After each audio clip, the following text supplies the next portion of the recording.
everybody. Welcome back to the final lecture that we're going to do for the final talk through the book of Genesis. We're going to start with Isaac and work our way through Jacob and Joseph. These will go a lot quicker than Abraham, primarily because we've already laid the foundation of the covenant and what we can kind of expect from this. So we're going to work our way through pretty quickly here. Start with Isaac. Isaac is an interesting figure because even though he's the son of the promise, and you have the Akedah, the binding of Isaac in Genesis 22, which is super important, he's actually a minor character, really. He serves as a bridge between Abraham and Jacob, or who then gets the name Israel. And really, all we find out about him is his stories in relation to a few other people. So, the binding of Isaac is one. Then the marriage to Rebekah, where or Rivka in Hebrew, that marriage. Of course, there's the story of Eliezer, the servant of Abraham, who then goes to Haran and winds up getting Rebekah from one of the relatives of Abraham. So again, doubling down on that Mesopotamian connection, not marrying into the people who are already in the land, the indigenous peoples in the land. And then ultimately the next place we find Isaac is as a very, very old man who then is deceived by his son Jacob to steal the birthright from his brother Esau. Now, the birthright concept is one, essentially it boils down to inheritance and to the blessing passed down from the father. It has to do with property, essentially. And so basically Jacob wanted to get the larger portion, basically be put in the position of the primary heir to his father, and he did everything, pulled out all the stops possible to do that. It's worth noting that in doing so, he was successful simply because he was a mama's boy. Rebekah is actually the one who preferred Jacob. Rebekah is the one who steered everything, and she's the one who's pulling the strings behind the scenes. So ultimately, Isaac winds up controlled by his younger wife, Rebekah, and Jacob winds up being controlled by Rebekah as well. And so in each case, Rebekah is actually the one steering the ship here. Isaac's off the scene pretty quickly after that, and Jacob then becomes the focus, basically, for the next 11 chapters. Now, Jacob is interesting. Yaakov in Hebrew means something like heel grabber. More colloquially, something like supplanter, person who is a usurper, someone who's a deceiver. And that's exactly what he does to his older brother Esau. And Jacob, as I mentioned, is dominated by his mother, but after that, he's dominated by his wives. So he is ultimately, it's interesting that Israel, the man who gets the name Israel and becomes the ancestor of the people Israel, doesn't exactly get the best portrayal here, in the sense of he's not exactly a man's man or a heroic guy. He's a guy who he tricks his brother Isaac with the help of his mother. Then he flees, then winds up getting swindled into working 14 years for one woman. You read this where Leah, the older sister, not so easy on the eyes. Rachel, the one he falls in love with, or Rachel, the one he falls in love with, is younger and much more beautiful. That's the one he thinks he's working 7 years for. He works hard for her, gets to wedding night, and you got to wonder how drunk he must have been that veiled Leah comes in and sleeps with him, and he wakes up the next morning and goes, you're not the person I thought I was marrying. And you got to think that's not exactly the best situation. Thinking of this from Leah's perspective, that's not exactly a happy marriage. That's not exactly what you want to wake up to either, in that regard. So not really the best, but he meets his match. Ultimately, Laban his father-in-law is just as conniving and just as deceptive as Jacob, and he basically gets exactly the sort of deception that he foists on Esau. He pays for that over and over and over again with the same thing in return from Laban. And you'll note that that's a family trait. Rachel, and also Rebekah. Rebekah is conniving in terms of managing to finagle things on behalf of Jacob, and also Rachel, after the fact, when they're fleeing from Laban, also is conniving and deceptive and actually steals her father's household gods. So you've got a lot going on here in terms of this being a family drama. This is one of the areas of the Bible where it's the most sort of, you could put this on television for a dramatic series that would just be focused on the familial relationships, because these people are all lying and trying to deceive one another, and nobody really ends up coming out all that well. One of my favorite passages that we see in Genesis is this sort of depicts the kind of man that that Jacob actually is, and what a man's man, and how in control he is. Reuben, this is verse 14, chapter 30, verse 14. And Reuben went out during the wheat harvest and found mandrakes in the field and brought them to Leah, his mother. And mandrakes are it's a root that is thought of as, that was thought in those days as thought to be like a prophylactic and also a fertility thing. It's connected with fertility, so it's the sort of thing that you would want to eat if you wanted to get pregnant. And Rachel said to Leah, "Give me, please, some of the mandrakes of your son." And she said, "Psh, is it enough that you've taken my husband, and now you would take my son's mandrakes?" And Rachel said, "Okay, I'll let him sleep with you tonight in return for the mandrakes of your son." And Jacob went out from the field in the evening, and came in from the field in the evening, and Leah went out to meet him and said, "With me you will come to bed, for I have clearly hired you with the mandrakes of my son." And so he lay with her that night. Think about this. This man is now being bought and sold by his own wives. And this is the namesake, that this is the man who gives his name to the people of Israel. And this is not accidental. This is something that the biblical narrators are working with to demonstrate sort of how the world works. And it's just fascinating what they're doing here. So, that's one of my favorite passages, just because you see this, you see the man, these roles are reversed in terms of Jacob as he is bought and sold by his own wives. Jacob receives the name Israel, which is a word that means something like struggles with God, or you get this etymology which doesn't exactly work for the name, he's given that name because he has wrestled with God and with man and has overcome. This all comes from this return. He decides to return to the land, and in the process of returning to the land, he is afraid of Esau, because he knows that Esau was still upset, or he presumes that he was still upset about him finagling away the birthright and the blessing and all of this. And Jacob was afraid, and so what he does is he then divides his people, and he says, "Okay, here's what I'm going to do.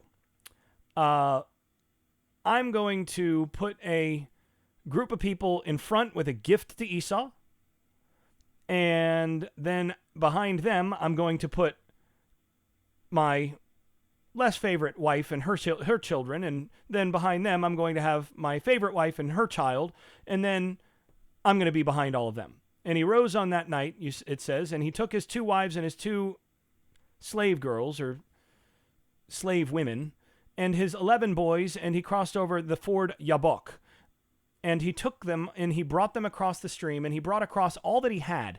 And at that point then, finally, he was left alone, because he'd taken them across the stream. He's left alone on the other side. And right at that moment, a man wrestled with him until the break of dawn. So right at the moment that he is left alone, shortly thereafter, he's jumped, and a guy starts wrestling with him. Now, if you're Jacob, what are you thinking here? You've got to be thinking, "Oh my God, this is Esau," and he's fighting for his life. And they fight until the break of dawn. And when the man saw that he had not won out against him, and he touched it, at that point, he touched his hip socket, and Jacob's hip socket was wrenched as he wrestled with him. And at that point, he said, the man said, "Let me go. It's daybreak." He said, "I won't let you go until you bless me."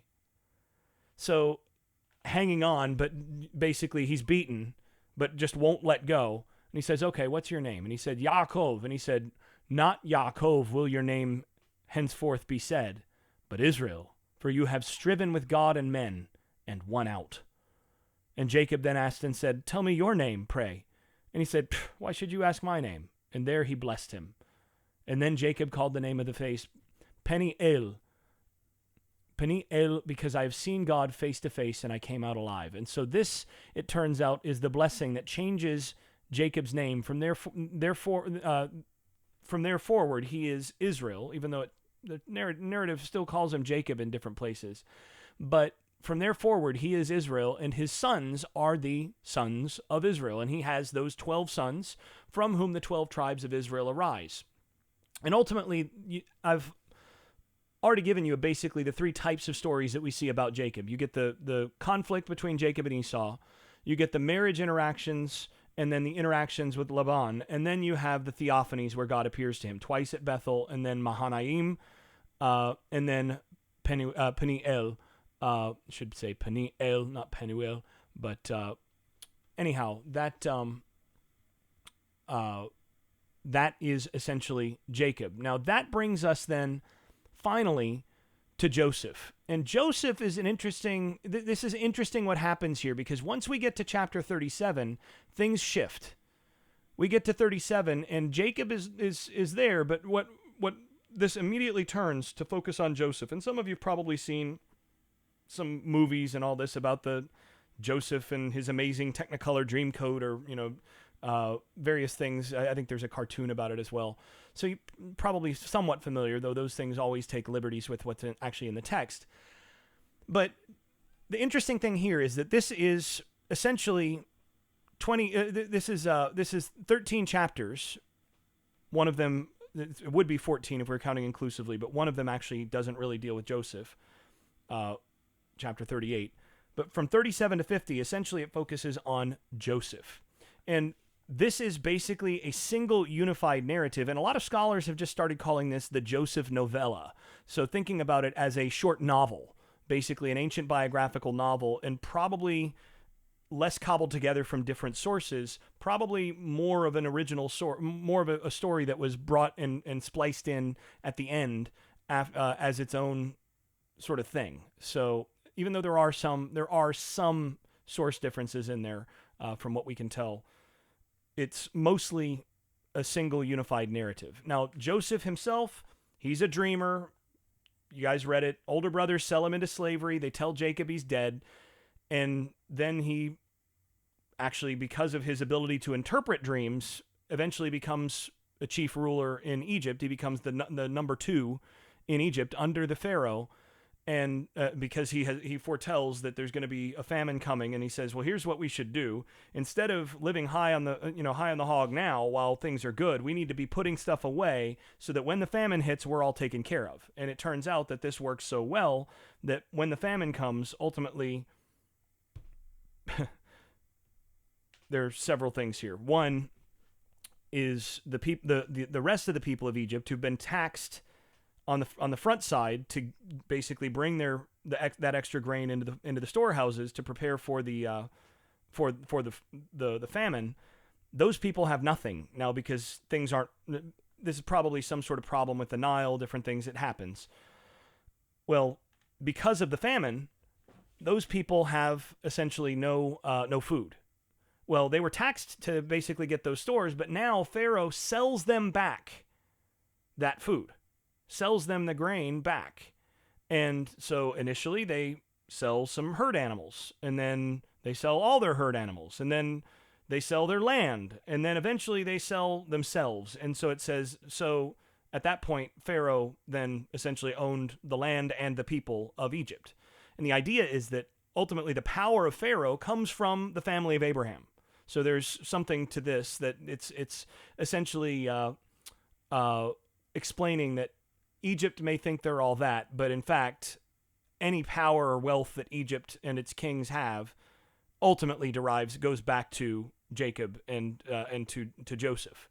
This is that. The other thing that's interesting about that is if you think about it, Joseph is often portrayed as a heroic figure, but I mean, yeah, he's got some foresight and it works out well for him, but he does manage to get the entire nation enslaved to his boss.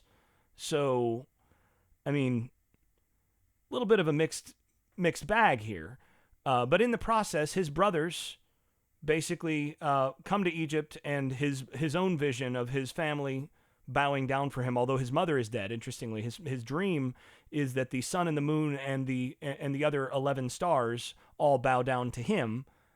Well, there is no moon. His mother is no longer present. His mother died while he was away. So this doesn't actually happen. So, but otherwise, the dream is fulfilled. Now, he tests his brothers. He invites his family to Egypt, and ultimately sets them up in the Nile Delta region, the land of Goshen, where it's especially fertile, and makes sure that they're totally provided for. And this is actually really, it's the foremost example in the Hebrew Bible of forgiveness. If you want to see the ultimate sort of forgiveness in the Hebrew Bible, it's here. Although he does put his brothers to the test, and he sees whether or not they've learned their lesson, essentially, and he sort of he turns the screws on them a little bit and makes them suffer a little bit, and then ultimately takes care of them. But he wants to make sure that they're that they understand sort of where they sit, and that makes sure that they have, like I said, learned their lesson.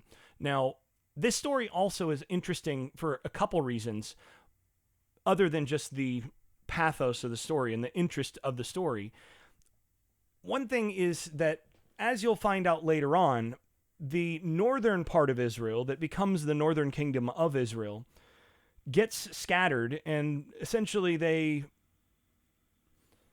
by and large, those tribes seem to have mostly intermarried among the nations. They're effectively out. And when Jews are in the exile, there still is this awareness that there are other Israelites that go back to the northern kingdom of Israel. And this story is later on read sort of typologically, as a symbolic way, as a sort of prophetic and typological conception, as a representation, a picture of what's happening with the other tribes, with the Israelite tribes, as opposed to those from the southern kingdom of Judah, which is where we get the word Jew. We'll talk about that later in the semester a little bit more in depth.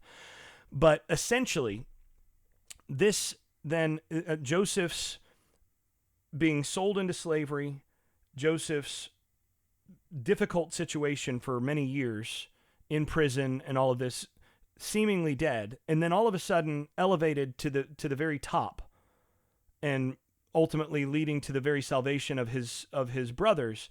This is seen as typological for what's going to happen with Israel, with the northern Israelites, as opposed to those from Judah. And that's because the northern tribes of Israel were ruled by the descendants of Joseph, by those from the tribes of Joseph. So that's an interesting piece, and we'll see a little bit of why that works as we get later into the semester. The Joseph story's also sometimes been connected with the era of the Hyksos. There was a foreign Semitic-speaking people. So these are people who spoke the languages that are more associated with Mesopotamia and the northern Levant, so Syria and all of that. Those people actually ruled Egypt as opposed to native Egyptians. Those people, this foreign people, ruled Egypt from about 1750 to 1550 BCE. And the Joseph story has often been connected with sometime in that period that Joseph would be ruling as one of these Hyksos, that he would be joined to one of the Hyksos kings, essentially, and that the Exodus would have come shortly after the Hyksos were expelled, or is actually sort of a recollection of the expulsion of the Hyksos. There's one other story that's worth noting here, and that is chapter 38 is the one story in the Joseph novella that doesn't really deal with Joseph, and this is the story where Judah impregnates his daughter-in-law.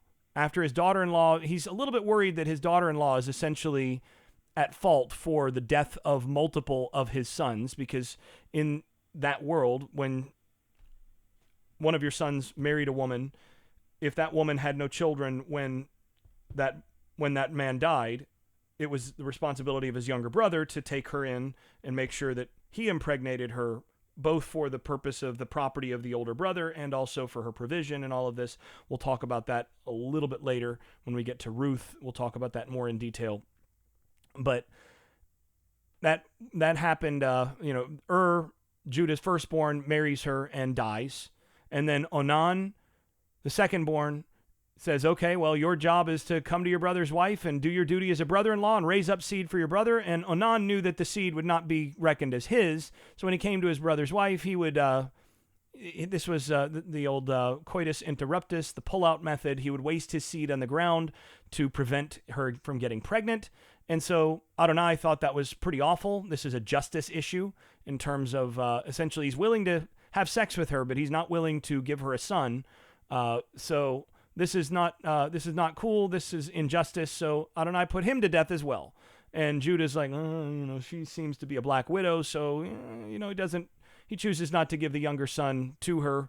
When he does get a little bit older, give her to his younger son, depending on how you look at it. So she takes matters into her own hands, manages to seduce him as a prostitute, humiliates him as he's trying to get her executed for unfaithfulness, and ultimately that leads to the two children of Judah through his daughter-in-law. So this is a pretty ribald story. It's pretty it's an incestuous, kind of not exactly the best look for one of the patriarchs.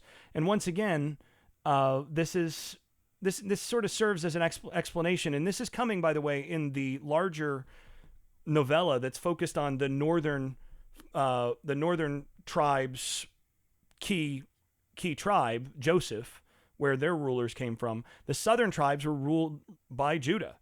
And it's therefore no surprise that in this section, Judah kind of gets a bad rap. And, you get this idea that those southerners are inbred hicks, similar to what you see with Lot and so on. This isn't quite so bad as Lot, but, it's once again a way of sort of those people in West Virginia are all, everything is relative in West Virginia, as they say. So that's the idea here, is that this also, again, for some of this, gives some indication of why things are the way that they are. Again, this for later readers would have a little bit more meaning in that sense.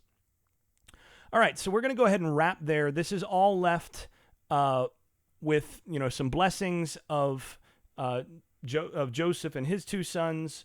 Jacob dies toward the end of Exodus, and then ultimately Joseph dies at the end of Exodus, and he makes his sons and those who are still alive, those of his family, he says, look, you must take me and make sure that my bones are buried in the promised land, not here in Egypt. So that's the one thing I'm gonna force you guys to promise. So that's something that sort of carries over as the bridge between Genesis and Exodus. And Exodus is whereas Genesis, we're looking at the sort of prehistorical, almost patriarchs of Israel, where this is not really a nation. This is just a family, and it's got a lot of family struggles. In Exodus, we see the birth of the nation, and that's where we'll look at the next lecture. All right. Talk to you soon.